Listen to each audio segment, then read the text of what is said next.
And greetings, friends, and welcome to Trenton 365. I'm Jacque Howard, your host. I'm broadcasting from outside on our deck here in Franklin Park in beautiful and historic Trenton, New Jersey. You're going to hear lots of things from the birds that are flying by and the cars, and we like to call it the soundtrack of the city. And we like to embrace that. And embracing that is something that I've learned through my developing in mental health and putting that out there and realizing that, hey, there isn't so much that you can control and focus on controlling what you can control. And I believe that that has allowed me get to a space where I get this chance to sit in a chair and sit across from amazing human beings who are as passionate as I am, if not more so than in things that are very important to humanity and to society in general. I'm bringing on Jean Bouie. Jean Bouie is well known throughout the area of Trenton, and I'd say even beyond that. And Jean, I'm going to put you on camera while we do this here little introduction. So Jean is someone who's very passionate about children and youth and families, and in particular, what plagues families. And when we speak specifically about that, we're speaking about all children, but we're specifically talking about people of color and oftentimes Black and brown children who are in urban environments like Trenton. Had the opportunity to spend some time with Gene, but also with his other family members, his wife, as well as his daughter, and wonderful human beings as well. So it's an honor and a privilege to have this conversation with you, to talk about one, about gun violence here in the city of Trenton, but two, to set up a teaser and an opportunity for us to have another conversation about education in Trenton. So I know that you have some legal things that you have to do when we have that conversation, but I'm putting you on point now, as I've been told you're being voluntold to come back on and talk about public education in Trenton. Yes, sir. But tonight, Mr. Bouie, we're going to be focusing on gun violence and the work that you have been doing in the city of Trenton and beyond, as well as partnering with international organizations such as Six Sigma. So without any further ado, Jean Bouie, welcome to finally me being able to get you and for us to be able to work it out when I get you onto the show. It's a pleasure to have you here. How you doing, brother Jacque? I'm doing well, and I'm thankful. Thank you very much. Yes, sir. Yes, sir. So Gene, I want you to jump in. And I'm sorry, I should have laid it up a little differently. Just share a bit about what brought you to Trenton, and then jump right into the passion that you have for gun violence. Okay. So I moved down this way probably 2007. I was working for ETS, which I retired from in 2017, and I met a Trenton girl, and I married a Trenton girl. So and so God has blessed me to be in a position to to be here in Trenton. I sit on the school board. You mentioned that earlier, the teaser for next time. I have for almost 5 years now. And I also sit as a trustee for the Capital Area YMCA. Very good friends with Mercer County Commissioner Sam Frisbee. And so I've had the opportunity to spend some time with brothers down here like Stacey Heading, Bruce Boyd, and trying Darren Freedom Green, and trying to make a difference for the people in Trenton, because Trenton has adopted me, and it's been very good to me, right? And so originally from North Brick City, and so just to back up a little bit, so this gun violence thing, I'm very passionate about it. But we are victimized, right? And when I say victimized, it's because we haven't figured out quite yet how to solve this problem, right? So last year I think we had 40 deaths, and this year I was kind of soft, but now just last week we had 3, right? Or 3 shootings. And so in November, right after the election, I had an engagement with Sam Frisbee, and he was saying, well, now that the election's over, what are we going to do for Trenton? So, I just said to him, well, if we don't start doing things differently, we're not going to be able to do anything for Trenton, right? And so he said, well, what do you mean? And so I happen to be a Six Sigma Green Belt. And what that is, it's a certification around process improvements, right? And solving complex business and organizational problems. And so after the conversation with Sam, Pastor Taylor from Friendship is a dear friend of mine. I live in Hiltonia, and so he's right in the area. And he's very frustrated with the shooting. So I mentioned to him that we need to get to the root causes of it. Because if we attack the causes of the gun violence, then we could bring down the numbers, right? And so Pastor kind of liked the idea, and we went and we presented an idea to the 4 Cs. And that idea was to do a fishbone activity around gun violence. So that, when you think about root cause analysis, the head of the fish is the problem you solve, and then you have categories. Oh, you participated in one of the first ones, right? Yeah. So what we did was we actually did a survey with a number of people to gain insight. I think the total participants for both sessions we did was like over 70. And they're all kind of stakeholders, residents, seniors. We even had students. And some of our public officials participated. And what we did is we had categories. So, for example, the category would be education, healthcare, employment, so forth and so on. And so we actually did a survey. The participants decided the categories. And then we had 2 what we call round robin sessions where we actually did brainstorming to find out the causes in those particular categories. And so I was kind of thrilled because, I don't believe I stayed in your session long, but the energy, the passion that people have about trying to solve this problem was a good thing. So what we did, the outputs from that created the scales of the fish. And I don't know if, can I share my screen just to show you the output? Well, instead of doing that, I don't want to do it and have it turn out lunky and take the time away. But if you give me permission, I will gladly share anything publicly when I share this throughout the networks. Okay. Okay, great. Yeah, so we could do that. So there's a couple of steps to it. So first we had to decide the categories of the fish, the fishbone. Then we had to have a round robin, 2 sessions. There were 3-hour sessions apiece, 2 subsequent weeks. And then we had I had a bunch of wonderful people, colleagues from my previous experiences at ETS. And these are other green belts and black belts who actually volunteered to help me facilitate this. And so basically the next step is, and it's going on right now, you probably received another survey. So now that we had to take all of that data and we had to put together concordance to find out of all of the sessions and all of the sessions, which causes were replicated in multiple categories.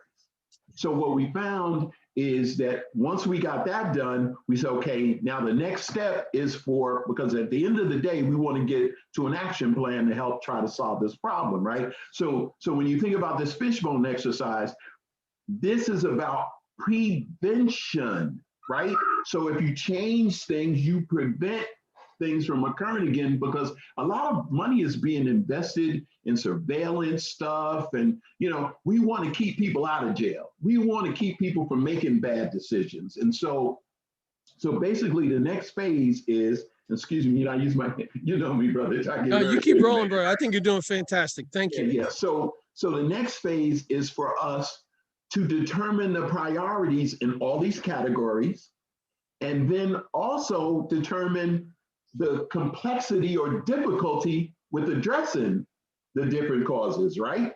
And so we sent out about 70 surveys that are starting to come in. I checked this morning, and we've only sent them out a week ago, and we received 15 responses so far.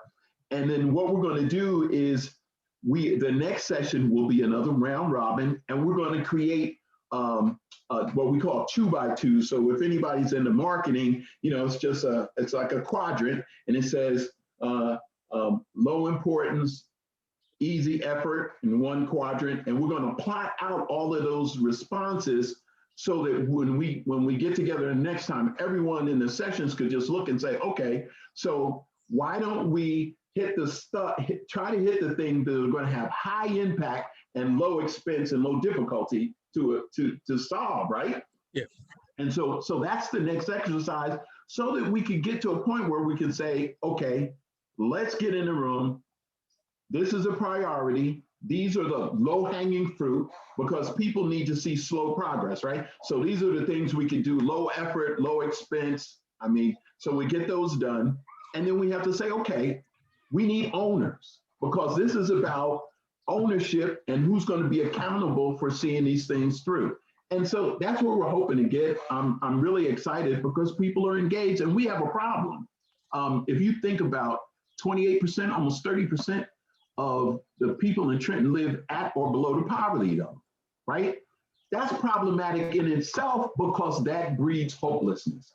People don't have options, and they do. But one thing we found from the fishbone is that the way we communicate opportunities, like we do things in silos. So we might have something really good going on over there, but the people over here don't know anything about it, right? So we can't even channel people through, you know what I'm saying?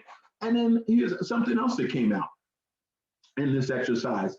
So Mercer County has a program, Mercer County Community College has a program, right? And it's for certifications. And basically it's grant funded. So folks in Trenton, you gotta live in Trenton, can actually go and get a certification for free. You got to qualify. You just go to the school for free, right? But people don't know about it, right? So communication became a real clear pain point across all the different categories, right? Because there's no central place to find. There are jobs around Trenton and Mercer County, but people don't know where the jobs are. And then if you think about it, if everybody's in poverty, they don't own cars, they don't have money for transportation. So that becomes another opportunity for a group of people to say, okay, if you're in the program and you're registered to go, let's say Mercer, I'm gonna just use it, Mercer County Community College, well, there's ancillary expenses that you need, right? So there might be a laptop, there's probably transportation, right? And for as long as you're in the program to get your certification, then you need free transportation. You get a bus card. Every day you go. I mean, we have to make it easy for people, because the one thing, hopelessness, things are difficult. And the trauma is real. And what, like another thing that jumped out for us, is that people need mental health. You know, that's a big problem. So people are self-medicating because they're in so much pain, domestic violence. I mean, you know, the whole thing. And so we have to take a different approach. We need to, instead of doing this isolation thing, what we hope comes out of this is an action plan that will attack all of those categories and try to drive people so that we change. The goal should be reducing poverty. But if you say reducing poverty, then that's too big. That's like you got to eat the whole elephant, right? But you can't eat the whole elephant. You have to eat it in little pieces. And this will be one of the ways that we get to do it. Like for example. So, well, Gene, hold on, Gene. I want you to hang on to that example, okay. Because you know, I fully what we've talked about this for years about this. It should not. It doesn't appear as though this should be that difficult when we have the amount of examples that we have around here, as well as the opportunity where we're located, how diverse this community is, this region, how wealthy it is.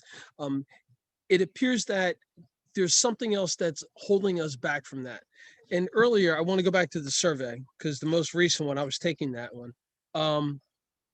I got an issue with the wording on it, and I'll talk to you about that because it took me like the start of each sentence put me into a category. Like I took that as a start. Okay, well, Mhm. then this is a priority over anything else. So I want to talk to you about the wording, which kind of threw me Okay. off a little bit. Okay. Um, Okay. all right, sure. But I encourage you to keep doing with the survey stuff. I like that. But to the I want to touch on the mental health aspect of it Hmm. and the communication portion. Is there a model that you have seen up to this point Hmm. that is anyone is doing this well, like a community our size, a city our size, that is communicating, has low gun violence or reducing gun violence, etc. And it's not something that is over policed. It is something that is engaged, it is community led, etc. Yeah. So I haven't, for myself, I haven't seen anything that's hitting all those pieces, right? So there are places that are doing it well, but if you think about like gun violence, right? Um, Anytime there's an urban center and a high concentration of poor people, we're going to have this problem, right? And so what we do is like Assemblywoman Berlina Reynolds Jackson, they just got a bill passed and it's targeted at helping the youth, right? So you get a youth that gets in trouble, you kind of wrap your arms, I'm just figuratively, wrap your arms around them to help them not go back to the thing that gave them problems, right? But for the way I see this thing is, and I'm going to step out here. I have to say this. Let me just read this disclaimer because I'm going to make a point. All Sure right. thing. And Gene, before you read that disclaimer, folks, I'm having a conversation with Gene Bouie. This will be available through various networks. And I always encourage you to take notes and then follow up with who I bring to you. These are friends. Not do we always agree 100%. And I don't think any human beings should fully agree in anything Right. 100%. But the opportunities for us to come together and learn more about each other from across the table in an equitable form is how we build a better community for everyone. Thank you, Gene. Okay. Yeah. So I have to read this disclaimer because I sit on the Board of Education. Although I'm a member of the Trenton Board of Education, the statements I'm making today are not authorized by or being made on behalf of the board, but in my capacity as a private citizen. Okay. So I have to say that. Not only am I a private citizen, I'm a taxpayer, and I am the great grandfather of someone attending the Trenton public schools. Okay. So I just want to go on the record with that. So if I'm a firm believer because I was born in the 50s, so I grew up in the 60s. I believe that the systems that we operate within today have failed us as a people. People can argue all they want, but there are books that like lay this thing out. So there is evidence that that is real. One of the systems, in my humble opinion, that has literally failed us as a people are the public school systems. I mean, people can say whatever they want to say, but at the end of the day, if you were a low performing school district in the 80s and you're a low performing school district in 2020, then the system itself wasn't structured to allow the masses to be successful. So we have people, in our district to go to Princeton and all Ivy Leagues. We have people who graduate from our schools that go into business, entrepreneurial, they do trade stuff. So we're talking about the masses of people here, right? And so for those people who slip through the crack, those young people, 23, 4, 25, slipped through the crack, and we weren't able to prepare them to have choices.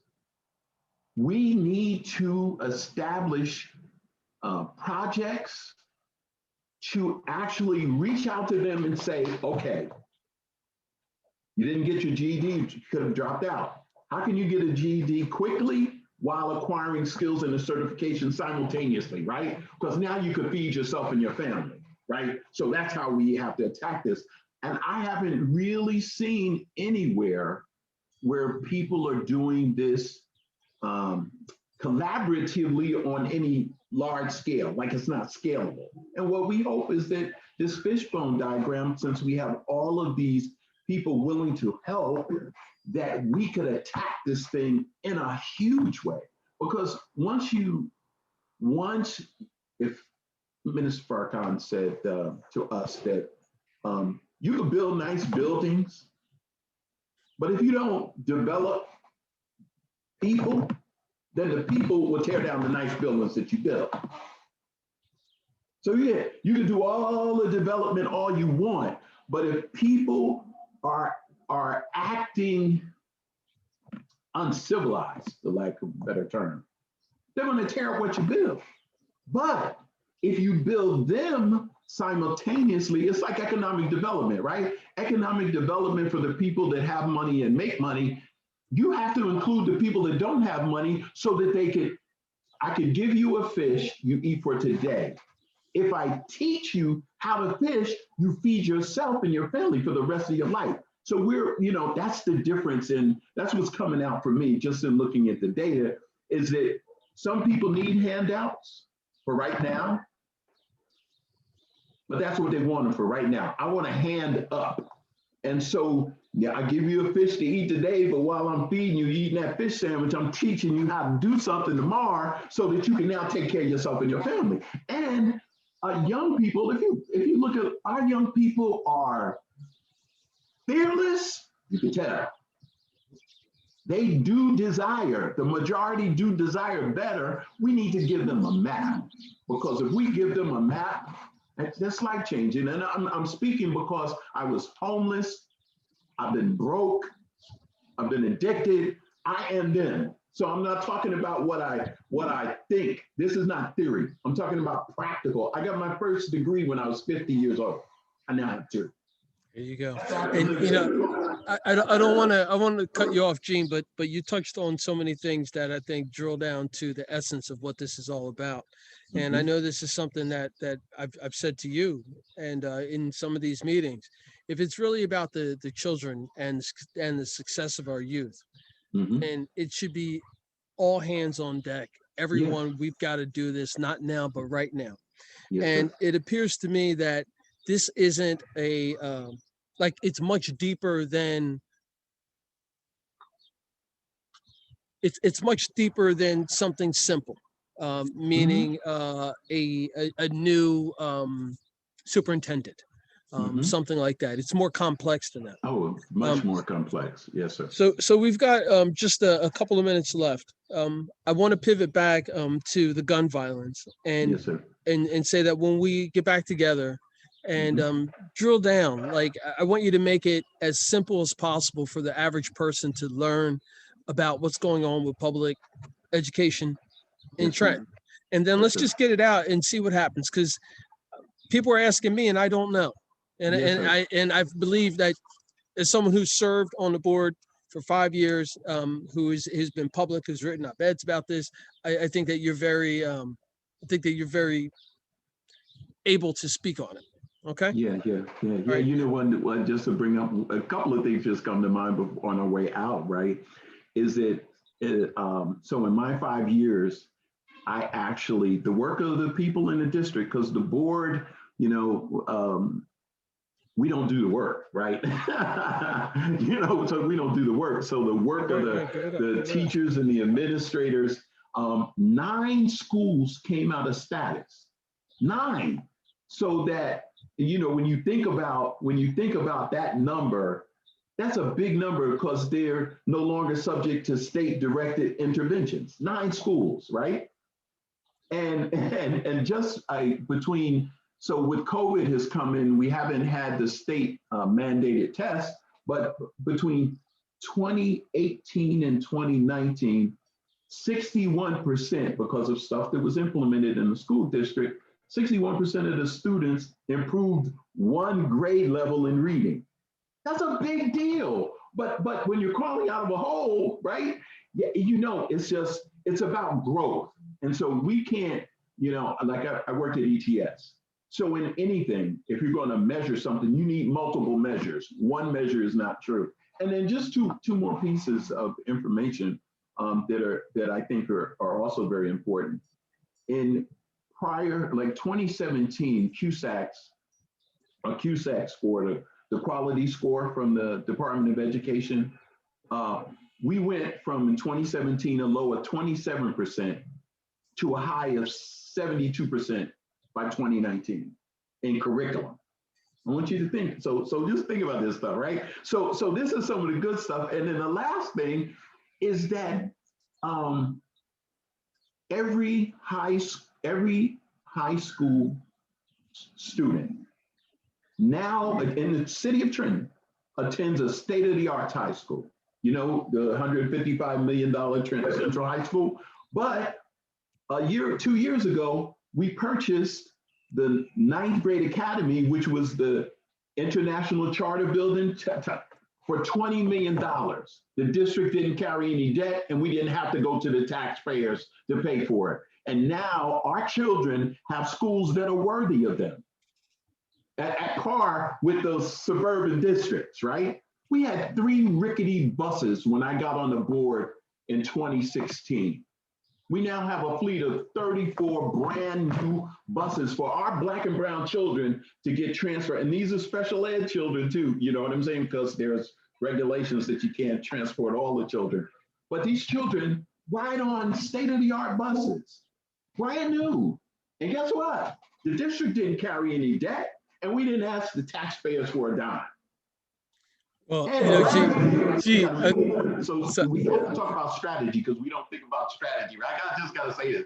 That strategy of buying that building was for the children, but it was also to show that we can compete with charter schools. There's a myth that charter schools are better than public schools. This year we started gifted and talented programs. So now we're in a game of making things better for these babies. So anyway, I'm sorry. I get it. You see, I get excited. Yeah, you get excited, and I love that. Yeah, I mean, I appreciate that, Gene. And we're going to finish up here, but I know that you've agreed to come back, and we'll talk more about the school district and some of the things that we've talked about briefly today about the incremental growth of the students, some of the success stories, because there are lots of them, and in addition to that, the charter versus public, the myth of that, and then also talk about how does this look for the outsider when we're talking, is the school board, is it appointed, is it elected, et cetera? And there are things that I know I'm looking forward to learning a bit more about, yeah, and I'm looking forward to you sharing them. I'm all in for that. But yep. And as far as the website, for people to go, as far as getting information about the gun violence fishbone. Okay, so we don't have a website yet because we're still building this exercise. My prayer is that once we get to the point where the action plan is developed, that this will reside on the city of Trenton's website. I mean, because you figure that, so we've had one council person participate. We've reached out to the council president to participate in the next phase, right? The mayor has been supportive of the effort. And so, we're the police director, when we first started brainstorming this with Sam Frisbee and the Mercer County prosecutor, Angelo Onfrey, the director was a part of those initial conversations. And so I think we've got all of the little pieces on the board. And so what I'm hoping is that the outputs from this next survey will allow us to plot out priorities and complexities, and then we could come up with an action plan. And then like you said, I think you said earlier, it's going to be all hands on deck. And the really sweet thing about this is that everybody can participate, right? You could do your own little piece to this. And you could find out, since there's 6 categories, what category do you want to volunteer some of your time to help make a difference? So we engage collaboratively. So at least that's what's in my head. Whether that's going to work, I believe in God, and I believe that if I believe that as Scripture says, to whom much is given, much is required. And so, God has blessed me to experience this stuff and to use it professionally in my career. What good is it if I don't share it, right? if I don't use what I know, my blessing to try to help other people. And, you know, that's why we volunteer, right? That's right. Well. If you don't use this time properly, you wouldn't even get that last portion that I got to get before the station cuts me off. Okay, Gene Bouie, brother. thank you so much for your time, man. I appreciate you, sir. I'll be in touch, folks. You've been listening and watching Trenton 365, which is civic engagement radio, and the whole impetus behind this is to come together and build a better community for everyone. Jacque Howard here, reminding you it's always about justice, peace, and humility.